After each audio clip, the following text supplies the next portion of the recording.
మనకి చాలా ఉపయోగకరంగా మాకు మారింది. అంటే అప్పుడు ఇవ్వలేనటువంటి మనసు కలిగినటువంటి నన్ను దేవునికి ఇవ్వాలి అనేటటువంటి ఆలోచన నేడు కలిగి ఉన్నది అనేటటువంటి విషయాన్ని జ్ఞాపకం చేస్తూ ఉంది. ఎందుకు ఈ మాటల్ని నేను జ్ఞాపకం చేస్తున్నానంటే, అంతకుముందు నేను కూడా ఇచ్చే మనసు లేదు అని చెప్పి నేను అంగీకరిస్తూ ఉంటున్నాను. ఇప్పుడైతే ఇవ్వడము చాలా ప్రాముఖ్యమని నేర్చుకున్నాను. కాబట్టి ప్రియులారా, మానవులం కొన్నిసార్లు ఆలోచన విధానం, మనము నివసిస్తున్నటువంటి ప్రాంత ప్రభావం, మనం పెరిగినటువంటి ప్రభావం, మనం నడిచినటువంటి ప్రభావం మన మీద అది కొన్నిసార్లు ఆ ప్రయోగము అది మనకు కనిపించవచ్చు. ఆ యొక్క ప్రక్రియ మన మీద కనిపించవచ్చు. అందులోకి వెళ్ళి బయటపడాలి అని అంటే ఆత్మీయ స్థితిలో మనము బలపడాలి. అప్పుడే దేవుని యొక్క పరమారిక, దేవుని యొక్క మేలును మనం పొందగలుగుతాం. ఈ లోకంలో ఆ ఐదవరాలు ఇచ్చినటువంటి 2 కాసులు చాలా విలువైనది అని చెప్పి యేసు ప్రభు వారు కొనియాడారు. మరి మనం కూడా ఇచ్చే కానుక మనపూర్వకంగా దేవుని సన్నిధికి ఇచ్చేవారిగా మనం ఉండాలి. మనది ఏమీ లేదు. తల్లి గర్భంలో జన్మించక ముందు, మనం ప్రారంభించక ముందు, ఏ ఒక్క క్షణంలో మనం ప్రారంభించబడక మునిపే దేవుడు మనల్ని దయదలిసి తల్లి గర్భంలో పిండంగా రూపించబడడానికి, అలాగున్నే 9 మాసాలు 9 నెలలు తల్లి గర్భంలో క్షేమంగా ఉండడానికి, అలాగునే జన్మించడానికి, జన్మించిన తర్వాత వచ్చిన ప్రతి ఆటంకం శోధన నుంచి దేవుడు తప్పించి మన ప్రాణానికి మనకు ఆయన రక్షకుడిగా ఉండి సహాయం చేస్తూ, వ్యాధిలో, ఆరోగ్యంలో, అనారోగ్యంలో, ఆర్థిక స్థితిగతుల్లో, పరిస్థితుల్లో అన్ని సమస్యల నుంచి దేవుడు కాపాడుతూ, మనల్ని పోషిస్తూ, సంరక్షిస్తూ వస్తూ ఉన్నటువంటి దేవునికి మనం ఇచ్చే విషయంలో చాలాసార్లు మనం వెనకబడిపోతూ ఉంటాం. కాబట్టి విధవరాల విషయాన్ని మనం జ్ఞాపకం చేసుకోవాలి. ఇచ్చేటప్పుడు ధారాళమైనటువంటి మనసును మనం కలిగి ఉండాలి. ప్రియులారా, ఎంతసేపు ఉంటే నాకేమిస్తారు అనేటటువంటి ధోరణి కాకుండా, దేవుడు నాకిచ్చిన దాంట్లో నేనెంత ఇవ్వాలి దేవునికి. పాత నిబంధన కాలంలో దశమ భాగం ఇవ్వాల్సినటువంటి వారు 100 రూపాయలు సంపాదిస్తే 10 రూపాయలు ఇవ్వాలి, 1000 సంపాదిస్తే 100 రూపాయలు ఇవ్వాలి, 10 రూపాయలు సంపాదిస్తే 1 రూపాయి ఇవ్వాలి. కొత్త నిబంధనకు వచ్చేసరికి మార్పులు చేర్పులు జరిగి ఉంటున్నాయి. అప్పుడేమో ఇంత ఇవ్వండి అని చెప్పి సెలవు ఇవ్వబడింది.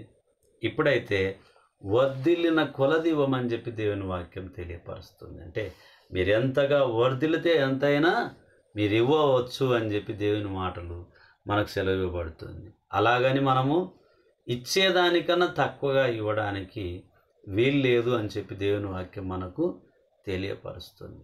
దేవుని పరిచర్యకు, దేవుని కొరకు ఇచ్చి నష్టపోయినటువంటి వ్యక్తులు కానీ, వ్యవస్థ కానీ, ఏ వంశం కానీ, ఏ కుటుంబం కానీ ఈ చరిత్రలోనే నష్టపోయినటువంటి పరిస్థితి ఆ కుటుంబాలకు లేకుంటుంది.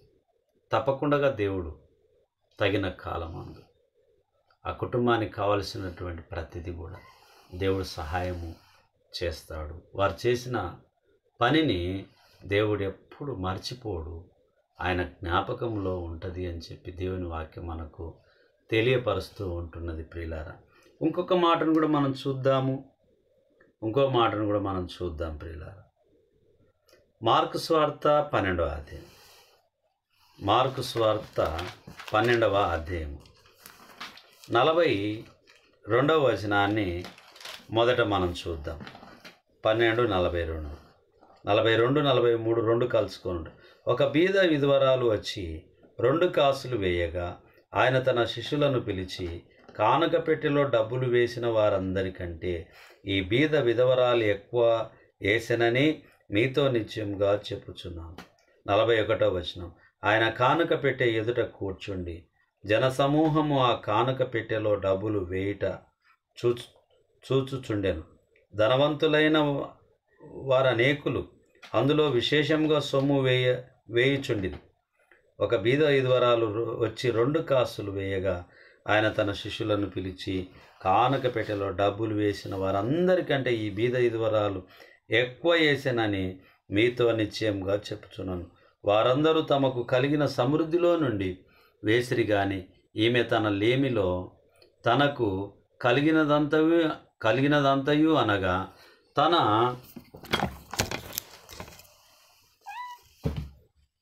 తన కలిగినదంతయు అనంటే అనగా తన జీవనమంతయు వేసినని దేవుని వాక్యం మనకు తెలియపరుస్తూ ఉన్నది.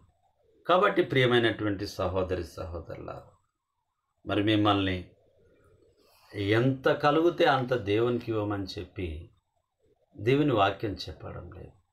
కానీ ఆమె వేసినటువంటి విధానము యేసు ప్రభు వారు మెచ్చుకున్నారు. ఆమె కలిగినదంతా కూడా వేసింది అని చెప్పి మెచ్చుకున్నారు యేసు ప్రభు వారు. మనం వర్ధిల్లిన కొలది ఏమని చెప్పి దేవుని వాక్యం మనకు తెలియపరుస్తూ ఉన్నది. కాబట్టి ప్రియులారా, ఇంకొక మాటను కూడా మనం చూద్దాం. లూకా సువార్త 12వ అధ్యాయము 6వ వచనాన్ని చూద్దాం. లూకా 12 6వ వచనాన్ని చూద్దాం. 12వ అధ్యాయం 6వ వచనం. 5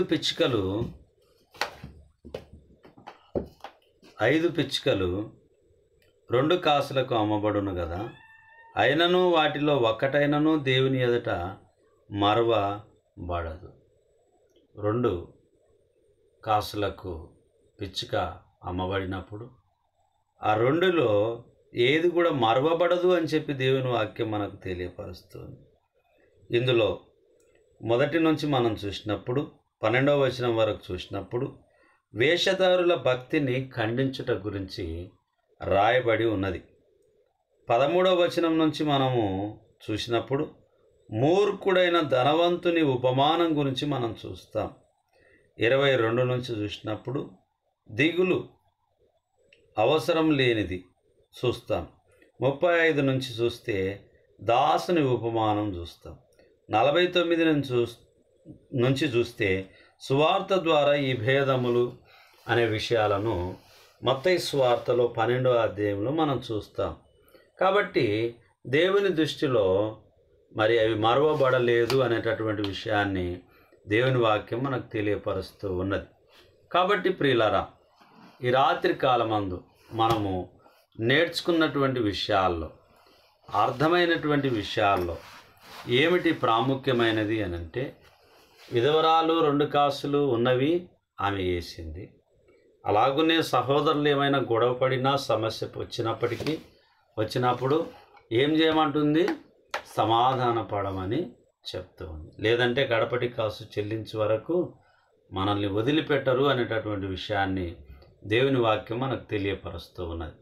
కాబట్టి ప్రియులారా, దేవుని చిత్తాన్ని మనము గ్రహించుకొని కాసు అనేటటువంటి అంశం ద్వారా మనం నేర్చుకున్నటువంటి విషయాలను క్లుప్తంగా మనము ధ్యానించుకొని ఉన్నాం. చిన్ని ప్రార్థన చేసుకుందాం. మహోన్నతుడా, మహాగణుడా, పరిశుద్ధుడా, మీ పరిశుద్ధమైన నామాన్ని బట్టి మీకు వందనములు చెల్లించుకుంటున్నా. ఈ రాత్రి కాలమందు కాసు అనేటటువంటి అంశం ద్వారా కొన్ని విషయాలను మేము నేర్చుకొని ఉంటూ ఉన్నాం. అందులో నాయన, సమాధాన పడకపోతే కడపటి కాసు చెల్లించే వరకు చెరసాలలో వేయింపబడుతుందని చెప్పి మీ వాక్యము మాకు తేటగా గుర్తు చేయబడి ఉంటున్నది తండ్రి. ఇదిగో నాయన, మరి 2 పిచ్చుకల గురించి రాయబడినటువంటి మాటను మేము చూస్తూ ఉన్నాం. విధవరాలు ఇచ్చినటువంటి కానుక గురించి మేము చూస్తున్నాం, 2 కాసుల గురించి. ఈ విధంగా అనేకమైనటువంటి విషయాలు మా జీవితంలో మాకు ఆసక్తికరమైనటువంటివిగా మాట్లాడినందుకు, మీ వాక్యం ద్వారా మాకు మాటలు వినిపించినందుకు వందనాలు చెల్లించుకుంటున్నాం. ఇదిగోనైనా నేటి దినాన విన్న వాక్యం మా హృదయంలో ఫలించలాగున ఆశీర్వదించమని ప్రార్థిస్తూ ఉన్నాం. క్రియలేని విశ్వాసం మృతమని మీరు సెలవిచ్చి ఉంటున్నారు. క్రియారూపకమైనటువంటి స్థితిలో క్రైస్తవ జీవితంలోనైనా వర్ధిల్లే భాగ్యాన్ని మాకందరికి అనుగ్రహించమని ప్రార్థిస్తున్నాం. నిన్నటి దినాన ప్రభునందు నిద్రించినటువంటి అర్ణమ్మ కొరకు, అర్ణమ్మ కుటుంబం కొరకు ప్రార్థిస్తూ ఉన్నాం. నాయనా, అర్ణమ్మ గారికి ఇచ్చినటువంటి భర్త యేసు కుమారుని బట్టి మీకు వందనాలు. వారికి ఇచ్చిన 3 సంతానం, 2 కుమారులను 1 కుమార్తెను బట్టి మీకు వందనాలు. నేటి దినాన భూస్థాపితమై ఉండి ఆయన ఆ కుటుంబంలో బాధతో వేదనతో ఉంటూ ఉండగా ఆ కుటుంబాన్ని మీరు ఓదార్చమని ప్రార్థిస్తూ ఉన్నాం.